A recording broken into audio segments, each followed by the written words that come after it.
मेरा YouTube channel देख रहे सभी स्टूडेंट्स को मेरी तरफ से प्यार भरा नमस्कार। कैसे हो स्टूडेंट्स आप सब, और किस दौर से गुजर रही है आपकी पढ़ाई?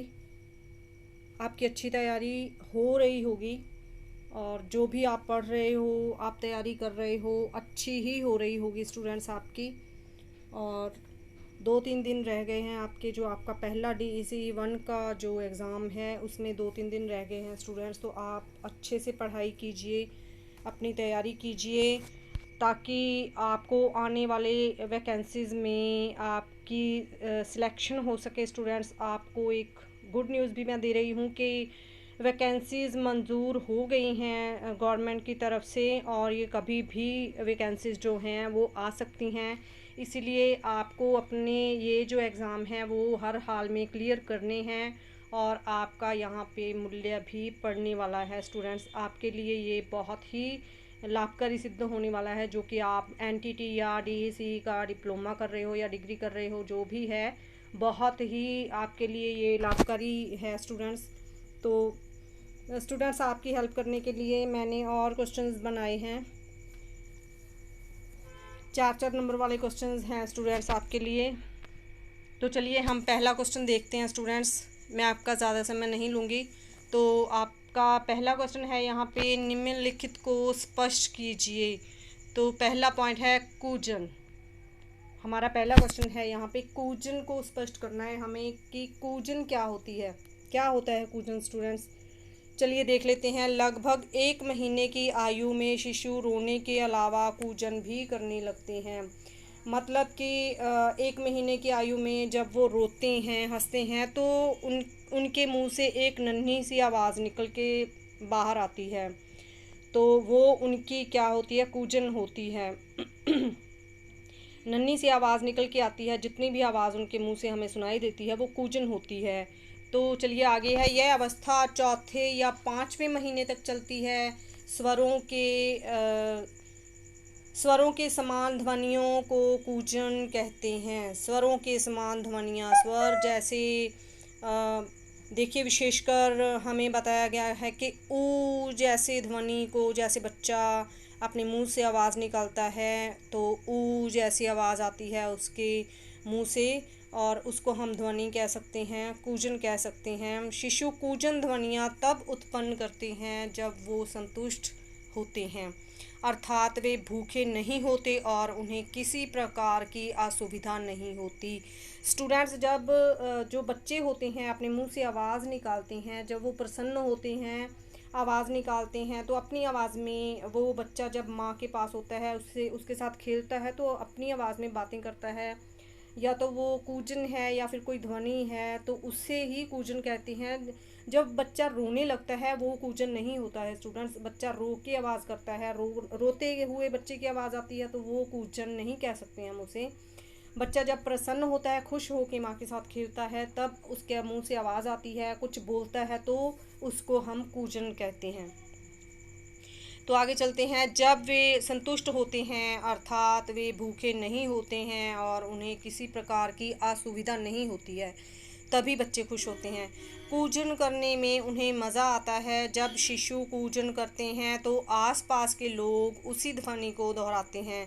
जैसे देखिए, किसी ने अपना बच्चा गोद में उठाया हुआ है, तो वो किसी दूसरे व्यक्ति के पास जाके खड़ा हो जाता है, तो बच्चे उसको देख के खुश होते हैं। कुछ बच्चों के स्वभाव ऐसे होते हैं कि दूसरे व्यक्ति को देख कर के वो खुश होते हैं, और वो अपने मुंह से जो आवाज़ निकालते हैं तो सामने वाला व्यक्ति भी उसे आदत होती है कि जैसे वो अपनी तरफ से भी कुछ जो ध्वनियाँ हैं अपने मुंह से भी निकाल के अपने बच्चों को दहलाते हैं, या उनके साथ बोलते हैं, हंसते हैं, और उन्हें बुलाते हैं अपने ही एक जो अपने ही रूप में वो बच्चे को बुलाते हैं। तो वो जैसे एक तो बच्चा बोलता है उसकी आवाज़ नकल करते हैं, और जो कुछ अपनी तरफ से भी बोल के उसे बच्चे को बुलाते हैं। जब शिशु कूजन करते हैं तो आसपास के लोग उसी ध्वनि को दोहराते हैं, कुछ नई ध्वनियाँ उत्पन्न करके शिशु से बात करते हैं। इसके बदले में शिशु और अधिक कूजन करते हैं और इस प्रकार का दो तरफा वार्तालाप धीरे धीरे बढ़ने लगता है। तो बच्चे जब देखते हैं आगे वाला प्रसन्न हो कि आगे वाला व्यक्ति उन्हें बुलाता है, तो बच्चे प्रसन्न हो करके और भी अपने मुंह से आवाज़ें निकालते हैं, उनके साथ खेलते हैं। ऐसी अंतक्रिया द्वारा ही पालनकर्ता और शिशु के बीच भावात्मक संबंध स्थापित हो जाती हैं। भावात्मक मतलब एक दूसरे से स्नेह दर्शाना, एक दूसरे से मिलना, एक दूसरे से अपने मन की बातें करनी, घुलना मिलना जिसे कह देते हैं, भावात्मक संबंध स्थापित हो जाते हैं।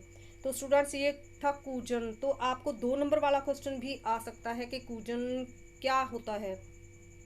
तो आपको ये शॉर्टकट में लेना है कि जब बच्चे छोटे बच्चे जब अपने मुंह से आवाज़ निकालना शुरू करते हैं, या फिर छोटे बच्चों के मुंह से निकले हुए स्वर या ध्वनि जो होती है उसको कूजन कहते हैं। या फिर जब पक्षी बोलते हैं तो उनके मुंह से आवाज़ निकली हुई जो है उसको भी वो भी कूजन कहलाती है। तो चहक जो होती है, बच्चे की चहक हो या पक्षियों की चहक हो, उसे कूजन ही कहते हैं। तो आपको 2 नंबर वाला क्वेश्चन इतना बड़ा नहीं लिखना है, उसको शॉर्टकट के उसे एक्सप्लेन करके ही आपको 4-5 जो शब्द हैं उनमें उसे लिखना है। तो दूसरा क्वेश्चन है वालालाप क्या होता है स्टूडेंट्स। वालालाप देख लेते हैं। 6 से 10 महीने के बीच शिशु वालालाप शुरू करते हैं। 9-10 महीने के शिशु ये क्रिया देखने को मिलती है। जो 9-10 महीने के शिशु होते हैं स्टूडेंट्स, वालालाप की जो क्रिया है उनमें देखने को मिलती है। और ये जो कूजन का ही एक रूप होता है। कूजन जो है शॉर्ट बिल्कुल धीमी आवाज़ बच्चे करना शुरू करते हैं, और जब उस आवाज़ को बढ़ा चढ़ा के बच्चे बोलना शुरू करते हैं अपने अंदाज में, तो ये नहीं कह रही मैं कि वो बातें करते हैं, नहीं, बातें नहीं, कोई शब्द भी नहीं, तो वो अपनी आवाज़ से जैसे ज़्यादा बोलने लगते हैं, तो वालालाप का रूप ले लेते हैं। 9-10 महीनों के शिशुओं से ये क्रिया देखने को मिलती है। वे स्वर और व्यंजन के मिश्रण से माँ दा की ने जैसे अधूरे शब्द बोलते हैं। तो देखिए यहाँ पे उन्होंने जो कूजन का जो रूप है वो बढ़ चुका है, और यहाँ पे वालालाप हम उसको कह सकते हैं वे स्वर और व्यंजन के मिश्रण से माँ दा की ने जैसे अधूरे शब्द बोलते हैं, मतलब उनके मुंह से आवाज़ निकलना शुरू हो जाती है और उन्हें बार बार दोहराते हैं, जिससे कि हमें दा दा दा की जैसी आवाज़ें सुनने को मिलती हैं। इस प्रकार की आवाज़ें जो हैं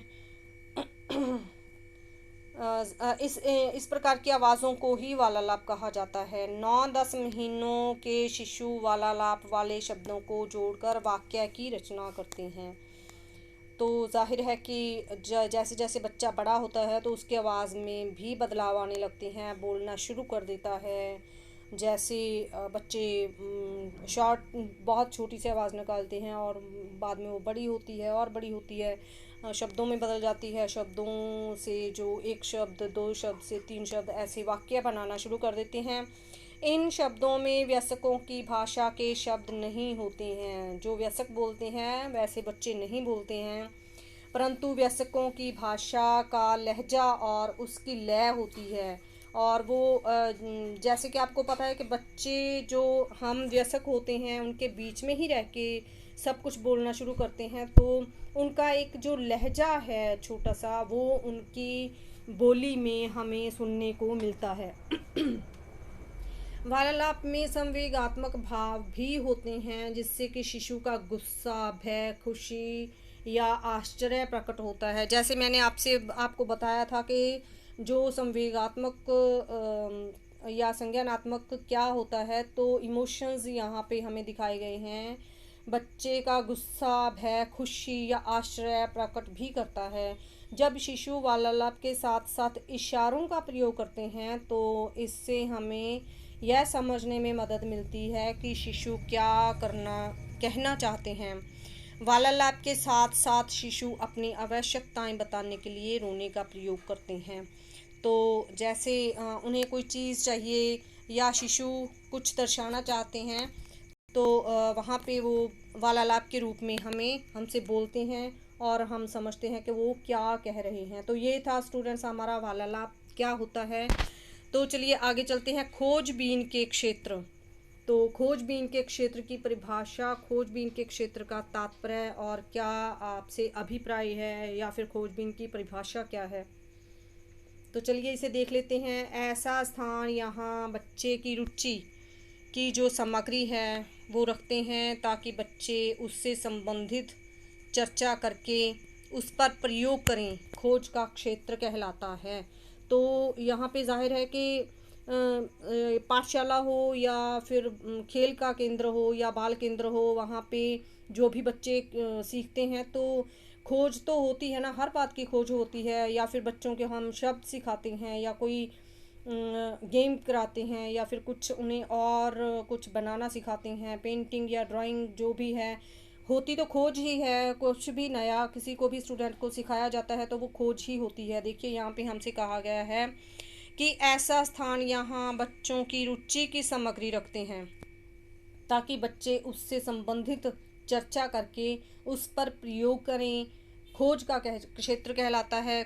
और यहाँ पे 2 नंबर का क्वेश्चन आपको इतना ही लिखना है, यदि आपको आ भी जाता है तो यहाँ तक कि खोज का क्षेत्र कहलाता है, इससे आगे आपको नहीं लिखना है क्योंकि आपको 2 नंबर वाला क्वेश्चन ही लिखना है। तो चलिए, खोज का क्षेत्र बच्चों को अपने आसपास के वातावरण के बारे में और अधिक अन्वेषण के लिए प्रोत्साहित करने का एक प्रभावी तरीका है। तो खोज का क्षेत्र जो है, खोज का क्षेत्र बच्चों को हर रोज़ नए से नए जो नई खोज है गेम्स में या ड्राइंग में या फिर पेंटिंग में, हर रोज़ नई खोज करते हैं बच्चे। जैसे जैसे टीचर उन्हें पढ़ाते हैं या फिर पालन करता है या फिर जो भी बाल केंद्र में उन्हें अटेंड कर रहा है सदस्य और वयस्क जो भी कुछ कहते हैं, उन्हें जो भी उन्हें अटेंड कर रहा है तो हर रोज़ नई एक चीज़ उन्हें सिखाता है, तो वो भी खोज ही है। तो चलिए, यह क्षेत्र बच्चों को प्रश्न पूछने के अवसर प्रदान भी करता है और समस्या समाधान के कौशलों को आगे बढ़ाता है। जो समस्या समाधान के जो हुनर हैं वो भी सीखते हैं बच्चे, उनकी भी खोज होती है यहाँ पे। तो वो आगे बढ़ते हैं और एक चीज़ सीखते हैं तो आगे से दूसरी चीज़ सीखते हैं, तो इससे समस्या समाधान के कौशलों को भी आगे बढ़ाता है। यह हुनर भी उनमें उत्पन्न होते हैं। यह बच्चों को वैज्ञानिक पद्धति जिसमें आंदोलन करना, किसी चीज़ के घटित होने के कारणों पर विचार विमर्श करना, उसका परीक्षण करना, परिणाम देखना और निष्कर्ष पर पहुंचना। मतलब निष्कर्ष पर पहुंचना मतलब उसका मेन आइडिया क्या है, उसका सारा जो डिटेल का जो परिणाम निकलता है वो क्या है, निष्कर्ष तक पहुंचना आदि की जानकारी देता है। तो बहुत ही आसान है स्टूडेंट्स, ये थे खोजबीन के क्षेत्र। तो चलिए, चौथा सवाल है हमारे साथ, ICDS क्या होता है स्टूडेंट्स। ICDS क्या होता है, किसको कहते हैं। ICDS का मतलब है समेकित बाल विकास सेवा कार्यक्रम। तो हम इससे देख लेते हैं यहाँ डिटेल में। ICDS का अभिप्राय भी आपसे पूछा जा सकता है 2 नंबर वाले क्वेश्चन में। ICDS का पूरा नाम बताएं, तो इसका नाम है समेकित बाल विकास सेवा कार्यक्रम। आपको ये आंसर लिखना है, समेकित बाल विकास सेवा कार्यक्रम। ये आपका 2 नंबर का क्वेश्चन है। तो चलिए आगे चलते हैं। हमारे देश में ये सबसे बड़ा बाल विकास कार्यक्रम है, जो ये ICDS हो या समेकित बाल विकास सेवा कार्यक्रम है। स्टूडेंट्स, आपसे ये भी पूछा जाता है कि अपने जो हमारे देश का सबसे बड़ा जो है वो विकास कार्यक्रम कौन सा है, तो आपको आंसर लिखना है ICDS समेकित बाल विकास सेवा कार्यक्रम जो है हमारे देश का सबसे बड़ा विकास कार्यक्रम है। ICDS कार्यक्रम के अंतर्गत बाल विकास के प्रति एक समग्र दृष्टिकोण अपनाया गया है तथा इसमें कई सेवाएं एक साथ समेकित रूप से प्रदान की जाती हैं। ICDS के अंतर्गत प्रदान की जाने वाली सेवाएं हैं, तो यहाँ पे हमें सेवाएं बताई गई हैं, तो ये भी आपको 2 नंबर के क्वेश्चन में आ सकती हैं। और ICDS के अंतर्गत प्रदान की जाने वाली सेवाओं के बारे में या फिर सेवाओं का उल्लेख कीजिए, उनके नाम बताइए। तो यहाँ पे हम देख लेते हैं। पहला है पूरक पोषण और ख है टीकाकरण और ग है स्वास्थ्य निरीक्षण, स्वास्थ्य के लिए उनकी देखभाल या उसका निरीक्षण करना। संदर्भ सेवाएं, पोषण तथा स्वास्थ्य शिक्षा, अनौपचारिक एवं प्राथमिक शिक्षा, ये इनके नाम हैं। ये भी आपका 2 नंबर का क्वेश्चन है, आपको इनके नाम याद करने होंगे। तो चलिए एक बार और देख लेते हैं। इनके नाम है पूरक पोषण, और दूसरा है टीकाकरण, तीसरा है स्वास्थ्य निरीक्षण, चौथा है संदर्भ सेवाएं, और पांचवा है यहाँ पे पोषण तथा स्वास्थ्य शिक्षा, और अगला है हमारे पास अनौपचारिक पूर्व प्राथमिक शिक्षा। तो इस कार्यक्रम के अंतर्गत के अन्वेषण में दी जाने वाली सेवाओं के लिए सबसे नज़दीकी प्राथमिक सेवा केंद्र जो कि स्वास्थ्य विभाग द्वारा संचालित किया गया है, परंतु उपलब्ध सेवाओं का उपयोग किया जाता है। इस प्रकार की कार्यनीति अपनाने के कारण यह कार्यक्रम कम खर्चीला हो जाता है। तो चलिए ये था हमारा ICDS को हमने यहाँ पे एक्सप्लेन किया है। और अगला है हमारा मृत्यु। ICDS के कार्यक्रम के उद्देश्य कौन कौन से हैं स्टूडेंट्स, यहाँ पे आगे हम देख लेते हैं। इसी में ही जो हमारा क्वेश्चन है, ICDS के कार्यक्रम के उद्देश्य क्या हैं, तो चलिए देख लेते हैं। मृत्यु, अस्वस्थता, कुपोषण तथा पाठशाला छोड़ने की दर को कम करना। तो हो सकता है कि आपसे इसके कार्यक्रम और उद्देश्य ही पूछे जाएं, तो याद कर लेते हैं हम। मृत्यु, अस्वस्थता, कुपोषण तथा पाठशाला छोड़ने की दर को कम करना। और अगला है जन्म से लेकर 6 वर्ष की आयु के बच्चों का पोषण तथा स्वास्थ्य स्तर सुधारना। तो 6 वर्ष की आयु के बच्चों का पोषण और स्वास्थ्य सुधारना भी इसी में आता है। ग पॉइंट है हमारे पास, माँ को पोषण तथा स्वास्थ्य शिक्षा देकर बच्चों के सामान्य स्वास्थ्य तथा पोषण संबंधी आवश्यकताओं की देखभाल करने योग्य बनाना। तो ये जो है आंगनवाड़ी से संबंधित जो सभी प्रश्न हैं। अगला पॉइंट देख लेते हैं, बच्चों के उचित मानसिक, शारीरिक तथा सामाजिक विकास की नींव डालना। तो यहाँ पे जो बच्चों के जो मानसिक विकास होते हैं, दिमाग से रिलेटेड शारीरिक विकास, शारीरिक क्षमता बढ़ाना, या फिर हम क्या कहते हैं शारीरिक विकास तथा सामाजिक विकास, समाज में रहना बच्चे सीखते हैं। तो समाज में रहने की उनमें जांच डालना, उनकी नींव भी यहाँ पे ही रखी जाती है। तो ये था हमारा चौथा क्वेश्चन स्टूडेंट्स। पांचवा क्वेश्चन है हमारे पास, 3 से 6 वर्ष के बच्चों के साथ चिड़ियाघर के लिए भ्रमण का आयोजन कैसे किया जाना चाहिए। तो 3 से 6 वर्ष के बच्चे जो हैं उनको आपको कहा गया है कि आपको उनको टूर पे लेके जाना है, और कहाँ लेके जाना है ये भी आपसे कहा गया है।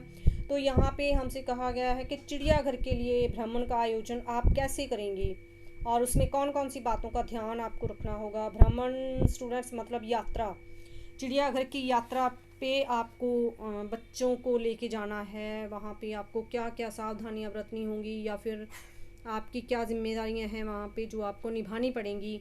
तो आंसर है इसका, बच्चों को भ्रमण पर ले जाने की तैयारी करते समय बहुत ध्यान और सावधानी से योजना बनानी पड़ती है, क्योंकि यहाँ पे छोटे बच्चे हैं, छोटे बच्चों को संभालना बहुत मुश्किल होता है, उनका ध्यान रखना बहुत मुश्किल होता है स्टूडेंट्स। तो यहाँ पे इसीलिए हमसे कहा गया है कि सावधानी से योजना बनानी पड़ती है। जब भी बच्चों को किसी भी कहीं भी चिड़ियाघर हो या फिर और कोई क्षेत्र हो, यहाँ पे किसी भी क्षेत्र में हम बच्चों को लेके जा रहे हैं, तो उनका भ्रमण, उनकी यात्रा पे हम उसको लेके जा रहे हैं, तो बहुत ही हमें सावधान रहना पड़ता है।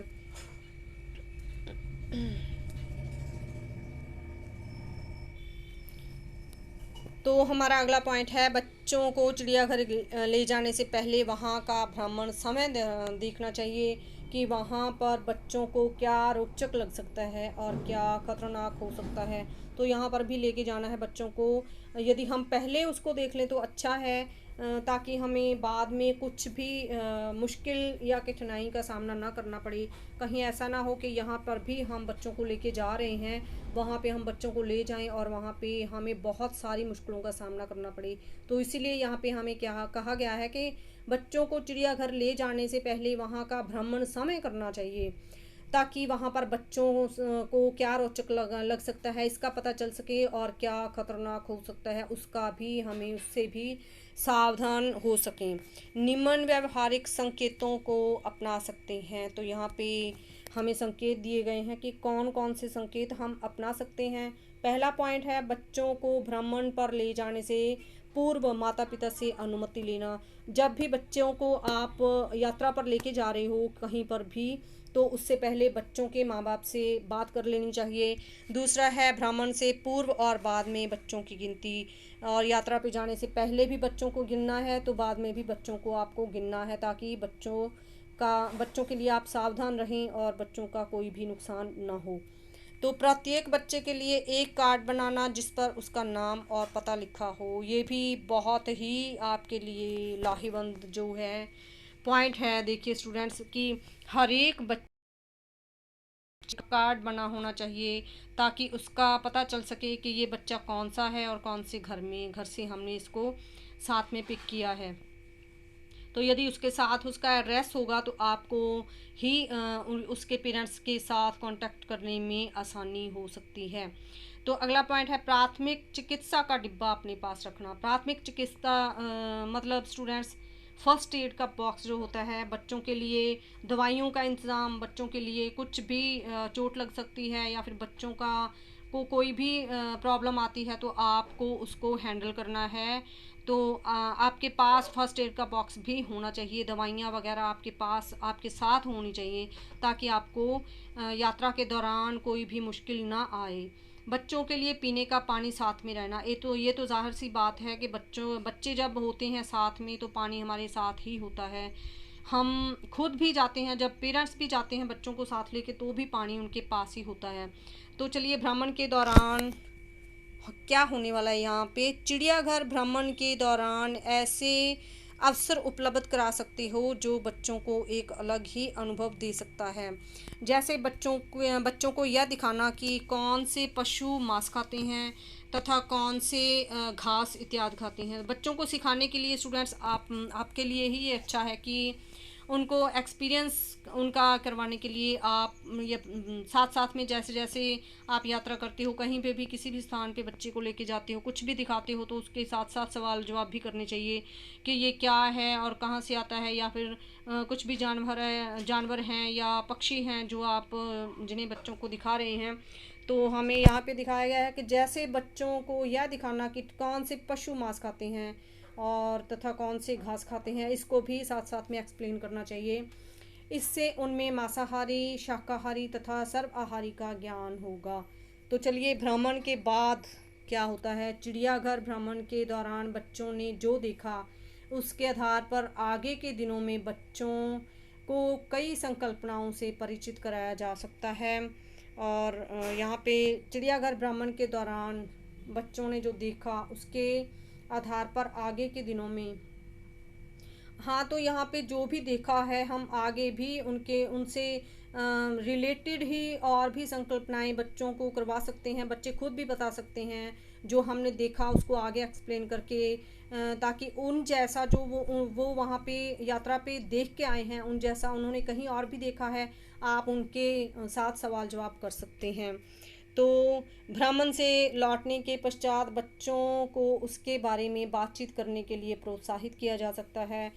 तो जाहिर है कि जब आपकी क्लास शुरू होती है तो भ्रमण से यात्रा के से लौटने के बाद जब कक्षा में बच्चे बैठे हैं बाल केंद्र में आपके पास, तो आप उनके साथ बातचीत करेंगे। तो ऐसा वहाँ पे माहौल बनाइए कि बच्चे उनके साथ उससे रिलेटेड ही कुछ भी बातचीत करें, उन्होंने क्या देखा, वहाँ पे क्या किया। सभी बच्चे बड़े खुश होकर बोलते हैं।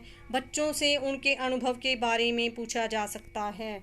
तो अनुभव मतलब एक्सपीरियंस के बारे में पूछा जा सकता है। स्टूडेंट्स बच्चे बताएंगे कि उन्होंने क्या देखा और क्या सीखा है, उन्हें क्या अच्छा लगा, क्या बुरा लगा, क्या रुचिकर या क्या अप्रिय लगा। तो बच्चे ये भी बताएंगे जो उन्हें अच्छा नहीं लगा। अप्रिय मतलब अच्छा नहीं लगा, जो अच्छा ना लगना, तो वो भी बच्चे बताएंगे। सभी बातें बच्चे आपके साथ करेंगे। ऐसे में जब वे अनुभवों का वर्णन कर रहे होते हैं तो उनके शब्द भंडार और स्मरण शक्ति को बढ़ावा मिलता है। तो ये तो बात है ही कि जैसे हम कहीं से भी लौट कर आते हैं तो याद शक्ति बढ़ती है हमारी, उन चीज़ों को याद रखना याद रहती हैं, हमारे दिमाग में घूमती रहती हैं। तो यहाँ पे जाहिर है कि बच्चे भी याद रखते हैं, उनकी याद शक्ति तेज़ भी होती है और बढ़ती भी है। इससे मूल्यांकन के कौशल भी विकसित होते हैं। मूल्यांकन के कौशल साथ ही चर्चा करने से संकल्पनाएं स्पष्ट होती हैं और बच्चों की जानकारी भी सुदृढ़ होती है, मतलब परिपक्व होती है बच्चों की जानकारी जो होती है। तो स्टूडेंट्स, ये थे हमारे आज के सवाल।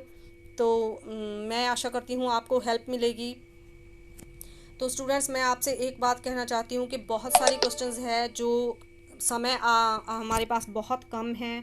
तो मुझे कमेंट बॉक्स में कमेंट करके अपना जो मुझे रेस्पॉन्स आप यदि देंगे तो मैं उसके जो नहीं भी मुझसे नोट्स बनते तो मैं वो स्क्रीनशॉट लेकर के भी आपके साथ उनसे लिए बात कर सकती हूँ उनके संबंध में जो क्वेश्चंस हमारे रह गए हैं।